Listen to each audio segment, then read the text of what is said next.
tous à l'occasion de la sortie de son 8ème et dernier tome, il est temps de revenir sur les origines de Lou. C'est en 2004 que Lou apparaît pour la première fois dans le magazine de prépublication Cho, créé par Zep et Jean-Claude Camano en 1998, déjà prépublieur de BD francophones comme Titeuf ou Samson et Néon. Les BD se suivent chez les éditions Glénat, avec les 4 premières BD ayant un rythme d'un album par an, tout en faisant des ventes allant entre 200 000 et 400 000 exemplaires. Elle aura marqué les années 2000 par son style graphique, son écriture ainsi que ses personnages.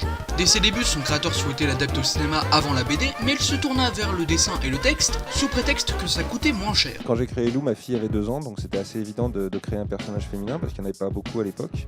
Et puis je me suis souvenu de tous les livres et toutes les BD que j'avais lus quand j'étais petit qui m'avaient fait vachement de bien. Il y avait vraiment de tout, il y avait du roman, il y avait du comics, il y avait de la bande dessinée franco-belge, du manga. Donc j'ai essayé de faire une synthèse de tout ça, puis il y avait quelque chose que je lisais aussi beaucoup à l'époque, c'était de la BD autobiographique. Donc je me suis servi de ma propre enfance et de mon propre quotidien pour faire naître l'histoire de Lou. Sa cote de popularité monte en flèche, et c'est en 2009, alors qu'elle est à son apogée, que Lou arrivera à passer de la bande dessinée au dessin animé chez Cohen Productions.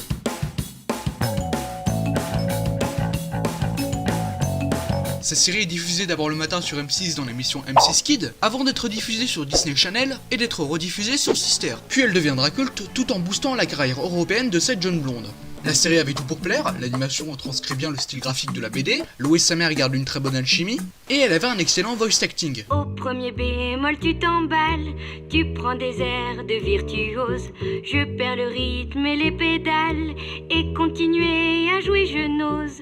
C'est pas facile de le trouver, c'est pas facile de le trouver. L'accord parfait. Même si elle arrive à se propulser au rang des jeunes piliers de la BD francophone, rien ne l'avait préparée à ce qui va suivre.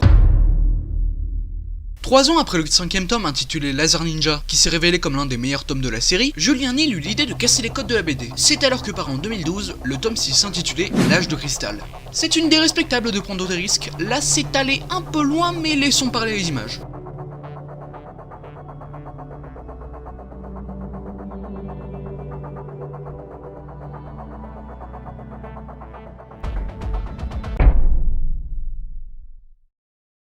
C'était too much pour les fans, la BD se fera descendre par la critique, et quand on a demandé à Julien Nil s'il a été surpris par la réaction des fans, il a répondu « À vrai dire, je savais en le faisant que j'allais désarçonner les lecteurs en les plongeant dans ce monde flou où tout semble avoir radicalement changé. C'était une façon pour moi de les mettre dans le même état d'esprit que Lou à ce moment dans son histoire. Je n'envisageais par contre pas que certaines réactions puissent être aussi radicales, et que certaines personnes ne supportent pas l'inconfort et le mystère. Il avait révélé qu'il avait prévu les tomes 6 et 7 comme un diptyque, donc en 2 parties, mais qu'il n'avait pas prévu qu'il serait contacté par un producteur de cinéma.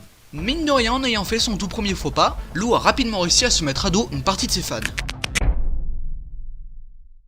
Se réveille maintenant en elle ses vieux démons, ses BD et ses séries ne lui suffisent plus, elle a cette vieille envie de percer au cinéma depuis ses tout débuts. C'est finalement son créateur Julien Nil qui la propulsera au cinéma où elle sera jouée par Lola Lasson en 2014, avec un budget assez élevé étant donné que les choses sont vues en grand, qui sera produit par les studios Move Movie, Mother Productions, France du Cinéma et Ciné France 1888. Le film avait de bonnes bases pour être fidèle, notamment son casting, Lola Lasson dans le rôle titre, Kian Kojandi, Ludivine Sagné, Joshua Mazet, Lily Tayeb, ou encore Nathalie Baye. C'est le saut qui c'est comme d'habitude. Malheureusement, son casting et la popularité de Lou ne suffiront pas, le film obtient une distribution mineure à travers la France à cause du distributeur Studio Canal. Pourquoi je suis pas étonné? Ce qui en fera un échec commercial avec seulement 130 509 entrées, bien loin des 800 000 entrées qu'il aurait fallu pour que le film rembourse son budget. Suite à cet échec, elle fait son grand retour dans la BD en 2016, avec son 7ème tome intitulé La Cabane, qui se révèle très cool à lire, avec des dessins qui se veulent de plus en plus réalistes, comme pour signifier que Lou se rapproche petit à petit du monde des adultes. Des projets autour de Lou seraient toujours encore chez Cohen Productions, comme un film d'animation adaptant le tome 2 intitulé Morte Bouse, ou encore une deuxième série adaptant le tome 3 intitulé Le Cimetière des Autobus, qui sera à prévoir dans les prochaines années. La 8ème et dernière histoire de Lou, c'est une page de l'histoire du 9ème art qui se tourne, mais même si son histoire va s'arrêter,